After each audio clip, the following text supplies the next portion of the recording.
The post-anniversary Dokkan Fest exclusive has been revealed, but should you summon for Super Saiyan 3 DAIMA Vegeta? How's it, everybody? Celtic Link here. We're back for another Dokkan battle video. In today's video, we are answering that age-old question, should you summon? And this time we have a special release of a character. See, in the recent Dokkan producer letter, they revealed the upcoming banner for the next Dokkan Festival exclusive, as well as the character details and animations for the Super Saiyan 3 DAIMA Vegeta. This guy appears to be the post-anniversary Dokkan Fest, releasing a little bit earlier than expected for the post-anniversary DFE, but it also seems that they are tying him in to the 10th anniversary for the Part EX. Now, it's possible they throw another one at us on the 5th, but I doubt it. I'm pretty sure, right? This, based on all the other in-game information, it seems that they're just extending the anniversary into the next Dokkan Fest and making it part of the Part EX, which is fine by us. That means the very next things we'll be getting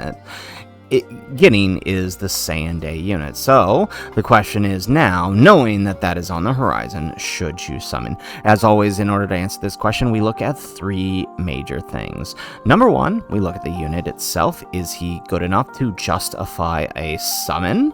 And number two, we look at the banner, right? Should we choose to summon on this banner? Is there anything worth our value in our stones? And then finally, we look at what lies ahead. If we're going to dive into this banner, what might we be giving up in the possible future? So let's go ahead and let's start with what the Vegeta is doing. So the Vegeta is a transformation boost or gifted warriors, category key 3, HP 200%, and attack and defense 170%, and an additional 50% for power beyond Super Saiyan. What this basically means is what this tells us is now we now know that every release moving forward post anniversary is going to be this 220 lead with, like the DFE LRs, 250 to HP, which is really helpful, especially for some of these more difficult events, that extra HP pool. So on his passive, he is getting a chance to perform a critical hit and damage reduction 20%, and foresees enemy super attack for 1 turn. He activates and that is while his interest animation is active. He gets key 3 and attack and defense 200% with damage reduction rate 50%. As the first attacker in the turn, he gets reduction rate 20%. As the first or second attacker in a turn, he gets attack 50% and chance for one critical hit 30%. When attacking, he gets 200%. When receiving an attack, he gets an additional defense 200%. So this happens the moment the effect triggers, right? So he doesn't have to necessarily be hit. Like once the enemy processes the attack, this is going to proc, right? So whether you dodge or get hit, he will receive that buff. After receiving an attack, he launches a guaranteed super attack, and after receiving a super attack, he launches another additional super attack. So this is actually really good when you combine it with his super attack effects, which is very simple. That's the active skill. Where's the super attack effect? Where he is raising attack and defense for 30% for 3 turns, and also raising allies defense for 33% for 1 turn, self-excluded. Now what that means is, right, if he procs any additional supers, that means you could be getting up to 99% support, because it does for the rest of the turn, of course, right? So anybody who's in slot 2 or 3 after him. Now that makes this really important to pay attention to how his kit is. He does seem to be wanting to go into slot 1, and with 70% damage reduction in slot 1, that's going to be pretty good, especially with the additional defense that's given to him once he receives the attack. Honestly, he's gonna tank just about everything he needs to tank to, aside from like any major tight disadvantage supers, like well, on turn 1, right, it would probably be a problem. But like STR Jiren at the final phase of the Vegeta story event, he would actually do all right in slot 1, right? He's going to be surviving that super attack with his defense, all right? Because he would have been fully built up by that point with his defense and his 70% reduction. So honestly, he is looking really good. He is a great asset to many of the teams that he is on, right? He is a Vegeta and he is Super Saiyan 3, so that means he is on quite a few good categories here. Where's his list of categories, right? So he's on Transformation Boost, Gifted Warriors, Power Beyond Super Saiyan, Super Saiyan 3, Pure Saiyans, Dragon Ball Seekers, Time Travelers, Vegeta's Family, Worthy Rivals, Mastered Evolution, Accelerated Battle, Bonaparte Child, Successors, and Full Power. This puts him on several of the 220% leads for the anniversary, right? This puts him on Gogeta's lead. This puts him on Super Saiyan 2 Gohan's lead, and of course, right, he is on Vegeto's 170, so he's got a lot to work with here. Honestly, his best team is probably Vegeto's team, or well, yeah, because Vegeto's team just overall has access to a lot more units, but Gogeta's team gives him the full buff. So he's going to be a great addition to that team, especially just to fill out, right, a more Vegeta-centric team, especially with the Successors lead. So I am really liking. I think he's a great slot. What's interesting is where is it here? His links, he doesn't have, where is it? He's missing a few links that he would normally have, but I guess that works because it helps him link more, right? Like having Super Saiyan, Golden Warrior, Saiyan Warrior Race, right? Like, no, he doesn't get prepared for battle, which you would normally expect, but I'm guessing just because the DAIMA units, right? But this does allow him to link with other characters like Super Saiyan 3 GT Goku, the anniversary character, who will also buff him for Power Beyond Super Saiyan once he transforms. So, like, I mean, that's really good, because we know, right, how good that defensive buff is from him. So honestly, all around a good character. If you were to summon for him, this is a plus. So we're going to say 1 in the category of summon for the character. The character is good. He is going to be a definite value to those of you who enjoy Vegeta or Super Saiyan 3 type characters. Now, of course, this unit does not exist in a vacuum. He will be releasing alongside a banner. Now, what's interesting is they did reveal the banner to us. Now, they might not be showing the full banner here, so keep aware that things could change here, but they only show the banner with the return of DAIMA, Goku, and GLORIO. Now, this is interesting because normally there's 5 units present on a banner, and they are only showing 3. Obviously, only 3 units aren't going to be on the banner, so we'll kind of have to speculate. Another thing that's interesting here is that there is no banner unit revealed, nor is there one in there, and nor did they reveal one on Twitter. So this is a banner that does not have a banner unit, which is kind of why in the beginning I felt that there may be another Dokkan Fest on the way, and this is just something extra that they're throwing at us. We'll see, but either way, taking a look at what we know to be on the banner, right? Vegeta himself, which we know is good. DAIMA Goku is excellent, right? And GLORIO, right? In terms of TURs, right? If ignoring easy A's and super easy A's, GLORIO is probably number 1 TUR, followed by, honestly, I would say Vegeta, and then DAIMA Goku following behind him. Just because, right? DAIMA Goku, I mean, it doesn't really matter the particular order. The point is the 3 best TURs are on a single banner together. So that is actually incredibly valuable for those of you who skipped over during the anniversary, right? Or in preparation for the anniversary, as to say. Most people skip the New Year's banners. So, you know, this is really good, putting all 3 of them on a banner together, especially returning DAIMA Goku and GLORIO a bit earlier than anticipated. Normally they will return in May. So this is really good. Now, I have a feeling that this is not a 3-unit banner, right? And more than likely scenario is we know that the GT Goku and GT Vegeta are getting into the EZA, as well as Super Saiyan 3 Vegeta getting his Super EZA. There's a good chance that these 3 are going to be snuggled onto the banner next to Vegeta. Now, something worth noting here, right, that still brings our total to, right, 1, 2, 3 units right there, and then 4, 5, 6. That's only 6 units on the banner. That means there's at least one more unit to make it a 7-unit banner. They could just throw 6 at us and leave it at that, but I doubt it. There's probably going to be at least 4 more units on the banner. See, Vegeta will have pity coins, as noted here on the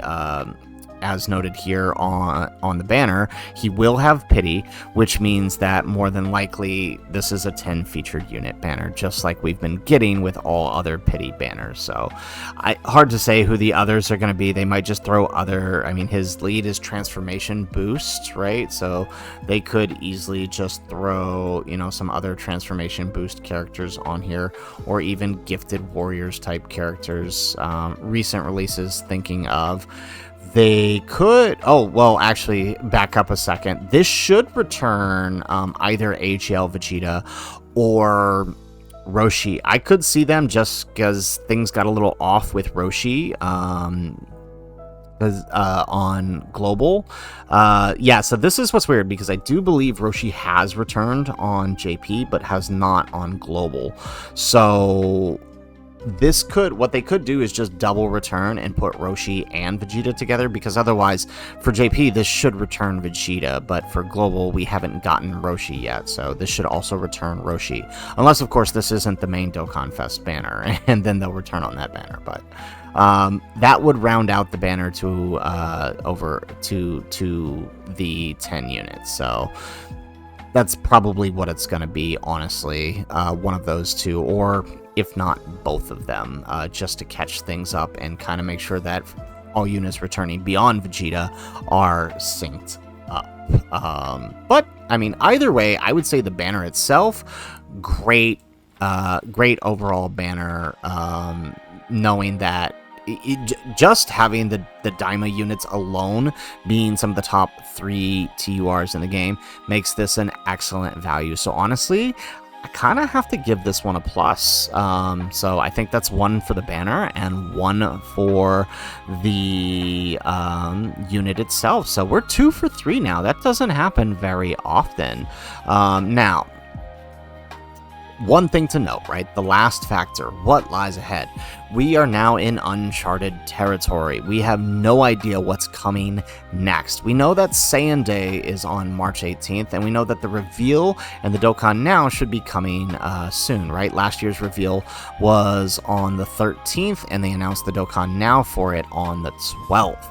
So, well, I shouldn't say the reveal, right? The first hint was on the 13th, and we knew that this ended up being Big Bang Vegeta, and the announcement for the Dokkan Now, which occurred on the 14th, right? So by Valentine's Day, we will have not Valentine's Day, March 14th. Haha, I just thought 14 and immediately thought Valentine's Day. No. So by March 14th, we will know who the unit is, and you know, knowing that Saiyan Day, these units tend to be pretty good throughout the entirety of the year, right? Even look at Tech Vegeta now. He actually works really well in the new Jiren event, all right? And even some of the other events that have come out that are a tad bit longer because of his stacking and damage reduction. So, you know, it's hard to say. The next unit could be on that level where he will last until the next year.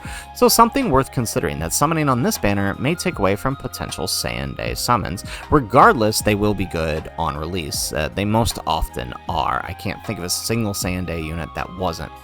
Otherwise, after Saiyan Day, right, at the beginning of April, we will have the April Fool's DFE, which is always something a little bit out there. Last year, it was Topo, right? Which, not necessarily out there, but definitely unexpected. And then, of course, the year prior, I think, was Kale. Yes, Kale. So it's always an out there pick.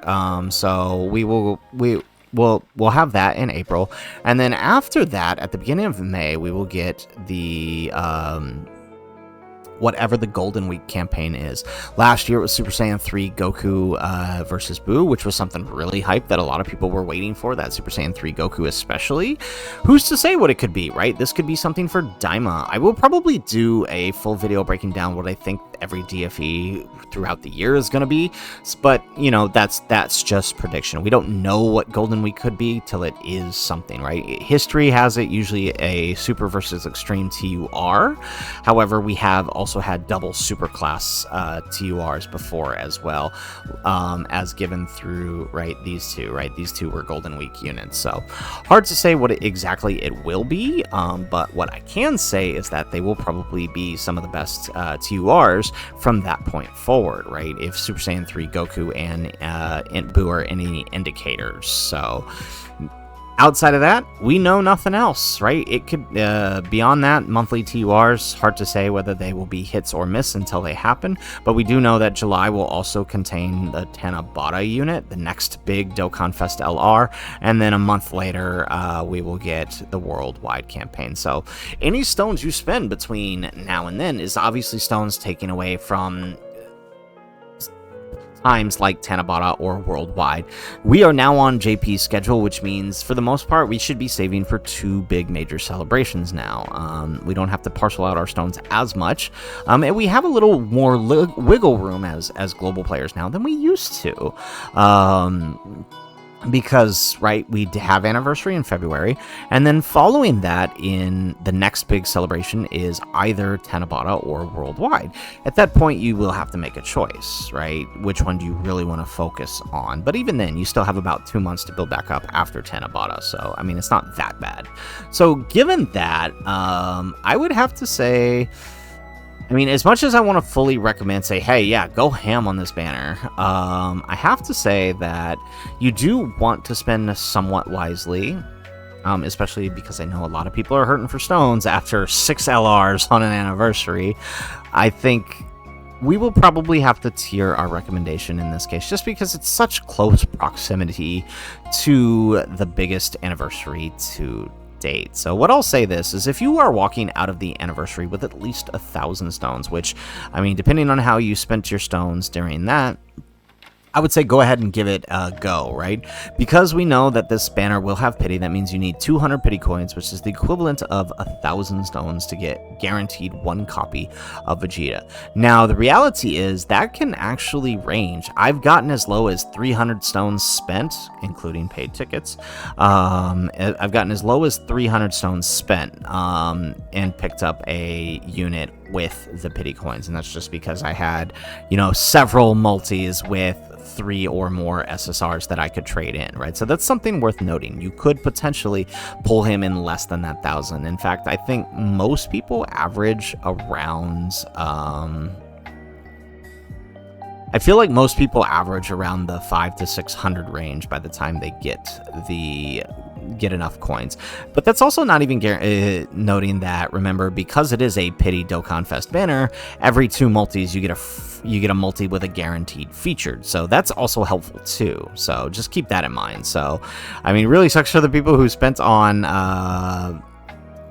Year's having DAIMA Goku and GLORIO show up on this, where you have guaranteed multis because you didn't have that on New Year's.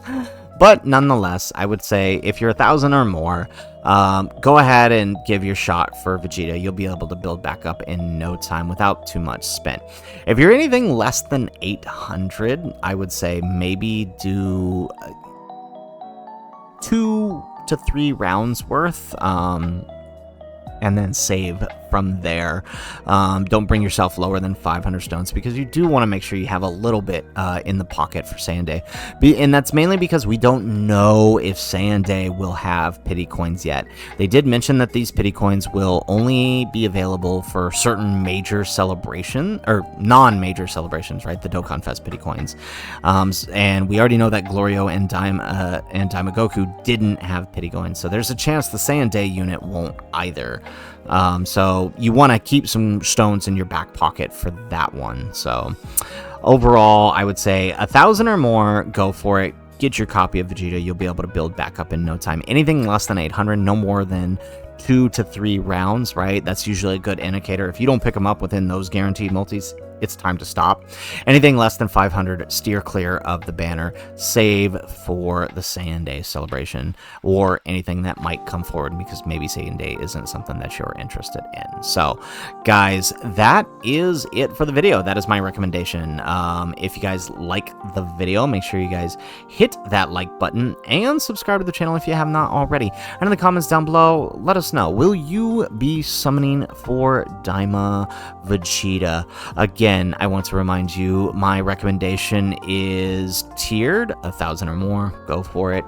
800 to 1,000, no more than 2 to 3 rounds, and anything less than 500, I suggest you save your stones. But that's just my opinion. Let us know what you plan to do in the comments down below. Otherwise, guys, as always, thanks for watching, and aloha.